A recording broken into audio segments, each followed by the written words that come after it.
Totoo nga kaya na nagpaplano ng isang trade itong San Miguel Beer at itong TNT Tropang Giga, kung saan ayon do sa mga reports baka ma-involve din ang Terra Firma Jeep at ito'y nakasentro dito kay Mikey Williams.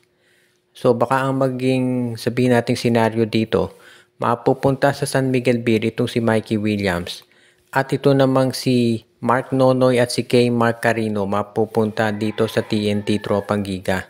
At ito namang Terra Firma Jeep, makukuha itong si Jeron Teng at isang first round draft pick mula dito sa San Miguel. Yan daw yung isang senaryo na nakikita ng mga insiders na pwedeng mangyari dahil parang ito raw TNT ay hindi na sila magkasundo talaga nitong si Mikey Williams. Kaya ang gagawin talaga nila ay iti-trade na dito sa SMC. Sinubukan na ng TNT na i-trade itong si Mikey Williams dito sa Converge pero umayaw na rin ang Converge FiberXers. Dahil unang-una mahirap daw kausap yung kampo ni Mikey, pangalawa nakuha na nila si Jordan Heading. So hindi na nila kinakailangan si Mikey Williams. Kaya sa ngayon mukhang sa SMC na lang talaga pwede mag-offer ang TNT dahil syempre yung independent teams naman hindi kayang saluhin yung sweldo na hinihingi ni Mikey Williams. At kung ayaw ni Mikey dito sa TNT, obviously, hindi rin yan makikipag-usap dito sa NLEX at sa Meralco. So, SMC na lang talaga ang choice dito. Kaya mukhang ititrade na itong si Mikey Williams dito sa San Miguel na ngayon ay naghahanap ng isang scorer na pwedeng iparehas dito para kay sa kanilang point guard na si Wami Tiongson. Kaya baka nga ganyan ang mangyari, magkaroon ng trade kung saan itong si Jeron Teng mapunta dito sa Terra Firma Jeep. Kaya isa lang yung posibilidad, baka naman hindi si Teng ang mapunta dyan, baka si Mawala Tautua. Hindi pa natin titiyak pero maliwanag magkakaroon daw ng trade itong San Miguel at Terra Firma at TNT. Samantala naman itong Barangay Ginebra base doon sa mga report sa isa pang team na naghahanap daw ngayon ng isang option para gumawa ng sabihin nating matindi-tinding transaction. At kabilang daw dito yung pagbitiw nila dito sa kanilang big man na si Ben Adamos na hindi naman nagagamit masyado. Kaya sa ngayon, ang report kasi mukhang ito rin Barangay Ginebra ay ite-trade dito si Ben Adamos.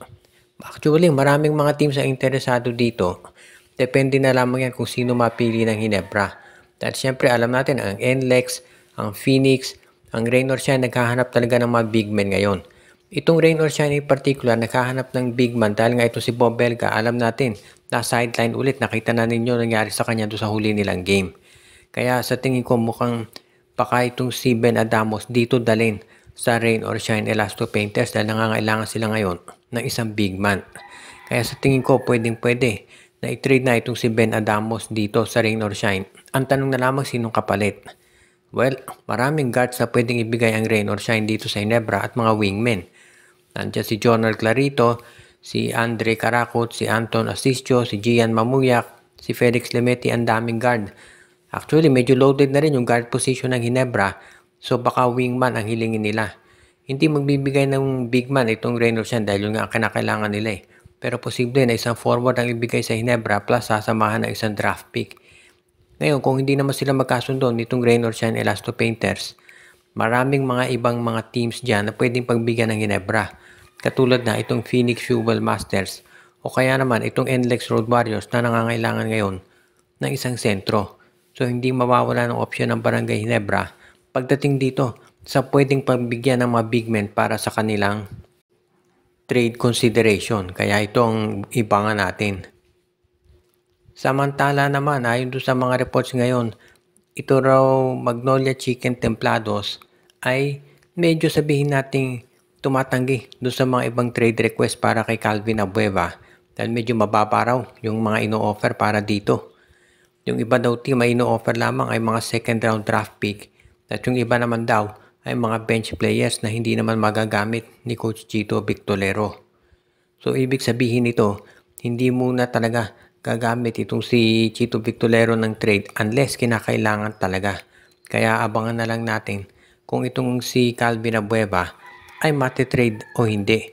Sa ngayon kasi ang kinukonsidera daw ng Magnolia yung mga offers kung magiging maganda ba o hindi. Kung hindi maganda ang ibibigay na offer, aba syempre hindi nila papakawalan itong si Abueva. Kaya nga ngayon gagawin daw nitong Magnolia Chicken Templados ay sisiguraduhin muna na maayos yung kanilang team standings at yan na priority nila. Saka na raw itong pag-trade dito kay Calvin Abueva kung kinakailangan. Dahil syempre alam naman natin, marami pang balak gawin ngayon itong Magnolia Chicken Templados at gusto nila siguraduhin na bago sila gumawa ng mga trades ay hindi nila tumamadaliin at ayaw nila syempre na magkamali pagdating dito sa pag-trade para kay Calvin Abueva. Kaya iyan, yung aabangan natin ngayon dito sa Magnolia kung matutuloy nga.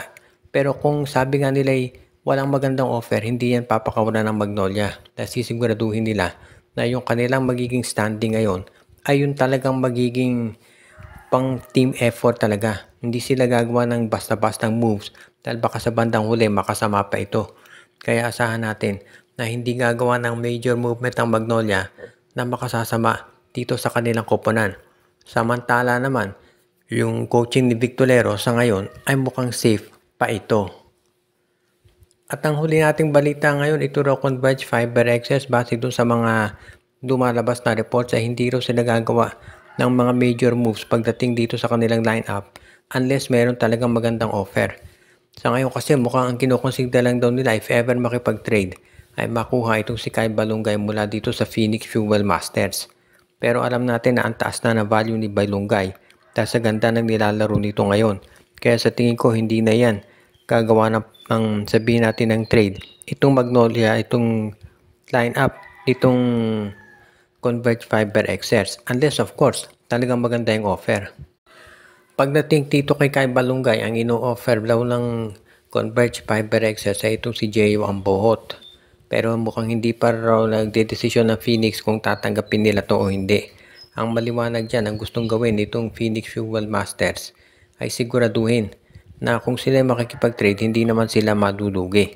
Alam natin na itong lineup ng barangay ng Converge Fiber Excess ay isa doon sa mga teams na talagang sabihin natin future title contenders. Or actually, ngayong conference na to, pwede silang maging dark horse. Kinakailangan lamang na maging mas malakas yung kanilang roster at sa totoo lang talagang kinakailangan na nila itong si Jordan Heading. Kung makababalik si Jordan Heading dyan, aba magiging magandang laban to para sa kahit sino pa mag-team kahit hindi nila makuha itong si Kyle Balungay. Alam natin na itong Converge marami pang mga gustong idagdag na pyesa dito sa kanilang roster. Pero sa ngayon mukhang okay na raw dito para sa Fiber Excess. Yung sitwasyon nila, basta makabalik lang itong si Heading, yan lang naman talaga ang importante para dito sa Fiber Excess sa ngayon. Ang paniwala ng management kapag nakabalik na si Jordan Heading ay hindi na sila kinakailangan gumawa pa ng mga major trades. Shout out kay Joshua Giray, Espejo at Rosales family. Binabati din natin si Michael D, si Dexter Domer, si Katsakino Dukusin, si Enju, pati na rin si Malyari Mascareñas, Dalmacio de Guzman, si Anthony Alon, at ang iba pa nating mga taga-subaybay.